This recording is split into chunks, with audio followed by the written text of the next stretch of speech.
pessoal, Tigro tá na área e vamos para mais um episódio do nosso resumo, resenha e review Triple R aí do Tigro, tá? Para você curtir. Esse segundo episódio da campanha número 3 foi um episódio especial de Halloween. O pessoal tava com a roupa trocada, um se fantasiando do outro. O Matt Mercer, o mestre, tava imitando a Laura Bailey, né? E assim por diante. Teve uma troca ali de personagens. Se você não assistiu o primeiro episódio, vou deixar aqui, ó, pra você clicar lá e assistir o resumão do primeiro. É um vídeo que você precisa acompanhar, você vai ver os personagens, a criação da campanha do modo geral, e você vai ver o ponto que a gente parou, que foi justamente quando o grupo chegou de frente, né, pro Lord Esteros, no escritório dele, e o Lord Esteros, já que vai contratar esse grupo a trabalhar pra ele queria que o grupo se provasse. E aí, ele parte pra cima dos aventureiros e a gente vai pra iniciativa, vai pro início do combate. Lord Estero é um personagem guerreiro nível 11, pelo menos. Ele tinha 3 ataques, tem que ser nível 11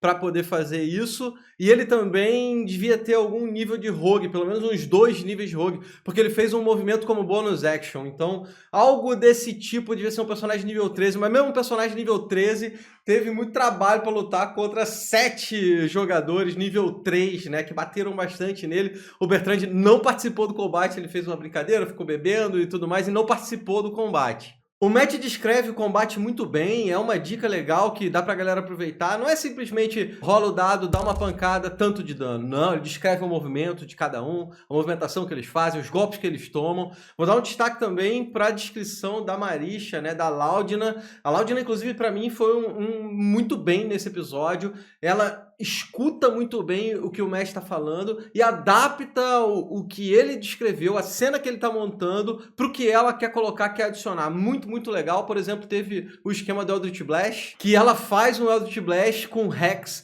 O Matt descreve a ação, que bate assim, as sombras se vão, e depois ela puxa com o Hex, né, para dar mais dano, para justificar o dano do Hex. São coisas assim que fazem o combate ficar mais interessante, ficar mais legal. Dá pra ver aí a jogada que ele tá fazendo e como ela representa, como ela descreve. Essa descrição é essencial pra você ter um combate com mais interação. O combate não é só rolar dado e dar dano, não. Você pode interpretar no combate também. Como eu falei, a luta ocorreu de maneira relativamente tranquila a favor dos personagens. Eles conseguem dar muito dano, machucar muito o seu adversário. Eles tomam as pancadas também. O Dorian chega a cair inconsciente, né? Ficou com 0 ponto de vidas. O Warren tomou bastante dano também, quase teve o mesmo destino. Mas de certa forma eles foram curados. E quando a Laudina deu um último golpe, o último Eldritch Blast com bastante dano sendo já aplicado durante o combate inteiro, Lord Estero pede por uma trégua, diz que chega, tá bom, é o suficiente. Satisfeito com o que viu, ele começa a explicar a situação toda e apresentar aí suas vontades, os problemas que ele vê na região, em torno do lugar que ele quer mudar, que ele quer usar sua boa vontade, o dinheiro que ele tem, que agora ele tá velho, então ele só pode contratar outros mercenários, outros aventureiros para fazer esse trabalho. Ele descreve os perigos antigos e novos que habitam as florestas, a selva em volta das cidades, mas ele fala também do Ivory Syndicate, que é uma organização de comércio que está indo para um mau caminho, que tem aí grandes segredos, problemas e está afetando a população, a galera de bem do modo geral. Ele oferece ouro e também influência, abrir portas que estariam fechadas. Isso interessa muito a Imogen, porque ela quer ter acesso à biblioteca, vocês lembram disso? Ele fala que ele pode conseguir sim as conexões para ela poder entrar. Durante todo esse diálogo teve uma situação interessante, porque os jogadores de certa forma dão uma desconfiada, né, nesse posicionamento bonzinho do Lord Esteros, e o Warren, num cheque de insight, ele tira um 20 e aí recebe o primeiro whisper, o sussurro que a galera fala. O Matt vai até a orelha dele, conta alguma coisa pra ele, mas ele não divide isso com o resto do grupo. A gente não sabe o que o mestre contou pra ele naquele posicionamento. Um pouco da história do Bertrand é revelada, parece que ele abandonou o grupo de mercenários que estava justamente contratado pelo Lord Esteros no momento de problema, num combate perigoso, e aí o Bertrand vazou, fugiu, né, escapou, enquanto o resto do grupo foi eliminado. Lord Esteros dá tempo para eles discutirem, combinarem se aceitam ou não essa proposta, e os jogadores saem, deixam a propriedade e vão para uma taverna a fim de discutir, conversar sobre o que vai ser feito, o que que eles querem fazer aí, se eles aceitam ou não. Eles entram num modo de muita conversa, muito roleplay, entre eles mesmo, não precisa de outras pessoas. O grupo o Critical Role sempre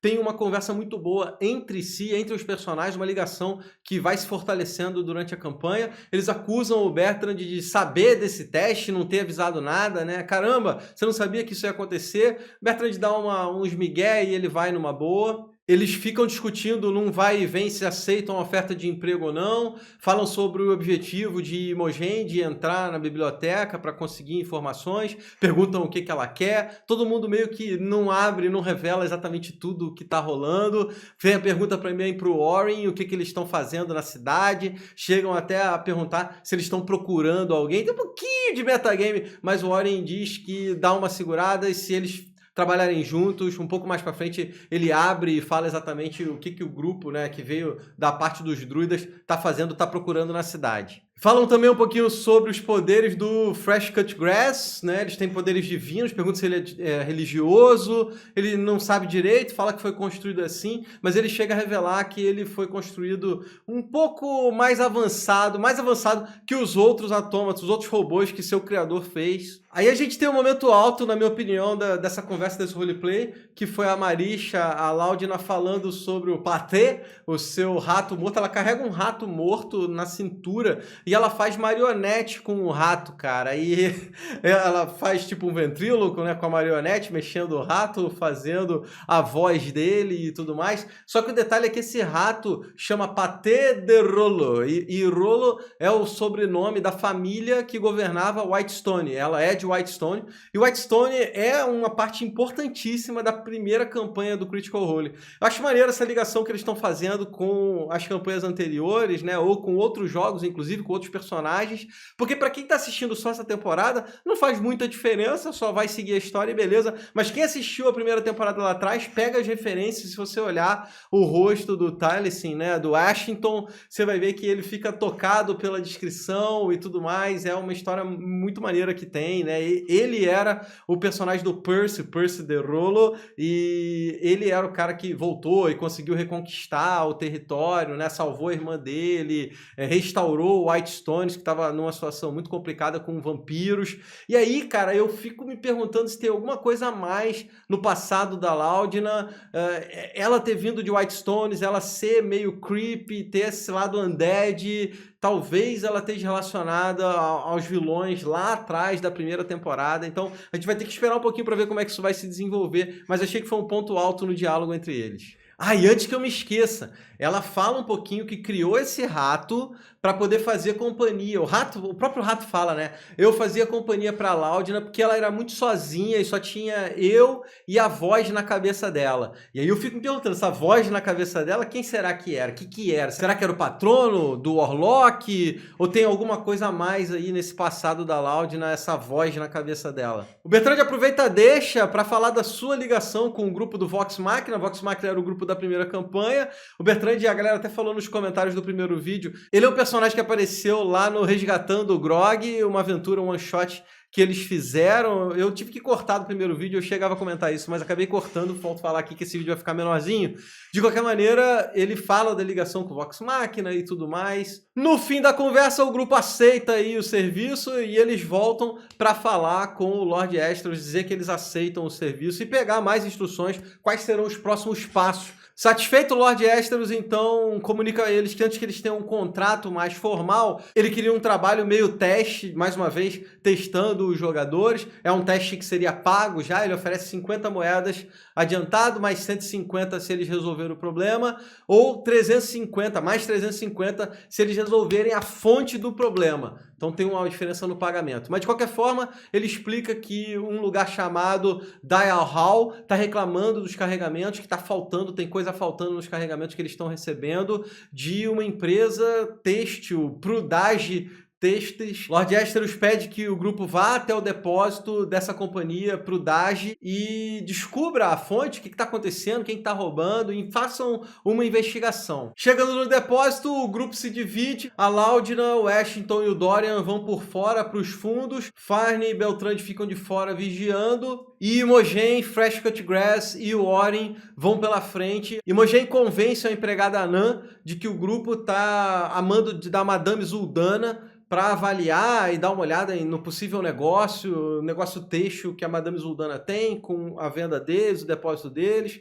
A moça fala que eles não são uma loja, né, mas que eles podiam olhar. A galera entra e aí começa uma investigação lá dentro do depósito. O grupo conhece os outros trabalhadores, tem uma Dragonborn, tem um ou outro funcionário a mais e eles conhecem a Danas, que é a gerente, e ela começa a conversar com a Imogen. Enquanto a Imogen conversa com ela, o Fresh Cut Grass e o Orin começam a vigiar e procurar umas caixas. Essas caixas é legal do jeito que o mestre coloca, porque assim, o Matt foi muito corajoso em colocar uma investigação logo no segundo episódio. É claro que são jogadores experientes, mas ainda assim, investigação é um negócio sempre um pouco complicado, mas o Matt vai dando algumas boas dicas. Por exemplo, ele coloca na frente dos jogadores algumas caixas, ele descreve essas caixas como sendo caixas que estão ali há pouco tempo, que não estão empoeirados e tudo mais. Isso já dá meio que a deixa para os jogadores investigarem. Então os jogadores começam a olhar essas caixas e eles descobrem que tem coisa faltando dentro das caixas.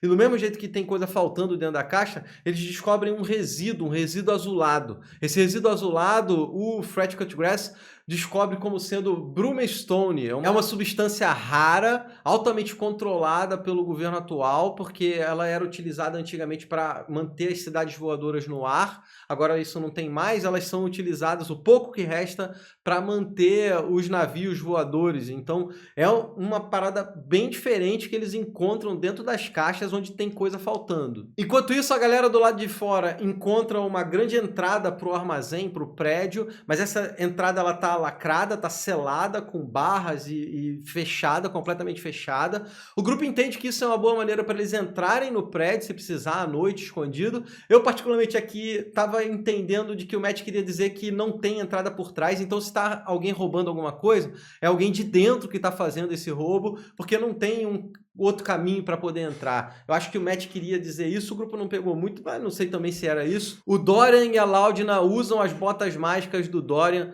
para voar e chegar e avaliar por cima. Eles olham o teto, não encontram nenhuma entrada, nem nada muito interessante, uma corda velha. Eles encontram uma bolsa que estava suja, cheia de bolor, né? E aí é até bizarro, porque a Laudna pega, lambe a bolsa e tudo mais. Eles encontram ouro, moedas de ouro dentro dessa bolsa, parecia ser uma espécie de pochete ou alguma coisa assim. Eu particularmente não entendi direito porque tinha uma bolsa de couro com ouro no telhado do depósito. Não sei se isso vai ser explicado depois, se o Matt colocou isso por que motivo qual for. Só sei que ele voltou a falar da guarda, né, da guarda alada, o pessoal, os guardiões que sobrevoam a cidade montados naqueles pássaros com cara de lobo. Eu acho que isso ainda vai aparecer na campanha, porque é a segunda vez que ele fala sobre esses animais. Enquanto tudo isso está rolando, o Fernie e o Bertrand conversam sobre o Ivory Syndicate. Bertrand comenta que foi contra esse grupo que teve o combate, que seu grupo anterior foi morto, ele fugiu, e que os membros do Chandra Corum parece trabalham juntos do sindicato, ou pelo menos alguns membros, então, porque Chandra Corum é o pessoal que deveria tomar conta da cidade, que governa a cidade, mas eles fazem vista grossa para os problemas que esse sindicato está causando. Voltando para dentro do depósito, o Fresh Cut Grass e a Imogen usam poderes para detectar os pensamentos dos funcionários. A maioria ali tá inocente e tal, mas a gerente, a Danas, ela tá bem nervosa, ela quer que o grupo vá embora, eles conseguem detectar isso na mente, e eventualmente, quando eles não conseguem mais enrolar, ela bota todo mundo para fora, eles são obrigados a sair e se encontram com o resto do grupo. E aí começa aquela conversa danada, né? O que vai fazer? Quais são as opções? Se vai entrar escondido? Se vai ficar invisível? Se vai seguir? É sempre interessante porque, experiente ou não, esse momento é difícil para o grupo decidir realmente vai fazer, principalmente um grupo grande como o pessoal do Critical Role, mas aí o Matt coloca um fim das contas e ele faz até um roleplay. Ele começa a falar, olha pessoal, se liga.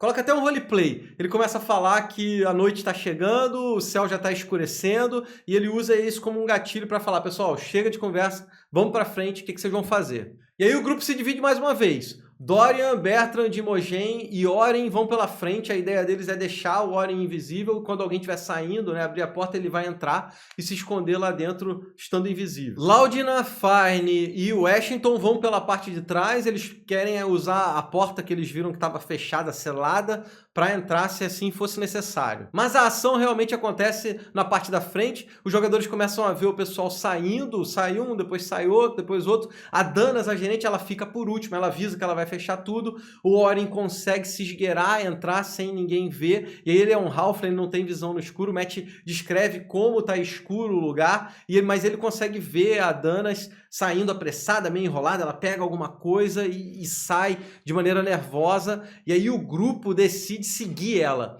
E aí o negócio começa a ficar esquisito de certa forma, porque o Oren tá sozinho lá dentro. Eles têm certa preocupação com ele sozinho. Eles têm aí uma capacidade para se comunicar com a magia de message, mas o grande lance é que a Imogen e o Bertrand decidem seguir a gerente, enquanto o Dorian fala que não vai abandonar o amigo dele. Então o Dorian fica, tá lá dentro o Oren, Imogen e Bertrand saem, e aí teve uma parte muito legal, porque o pessoal que estava atrás começa a conversar mentalmente com o Oren que tá lá dentro, e aí tem uma certa tensão no ar, porque a Laudina fica se comunicando pro Oren, o Liam representa muito bem, ele tá preocupado, tá com medo ali, tá assustado, ele tenta responder, ele tá no escuro, completo escuro, e aí a Farne ainda bate na porta, faz barulho, tenta chamar ele não consegue entender nada do que tá rolando. Ficou uma cena engraçada, porque tem uma certa tensão, o grupo não sabe direito o que vai acontecer,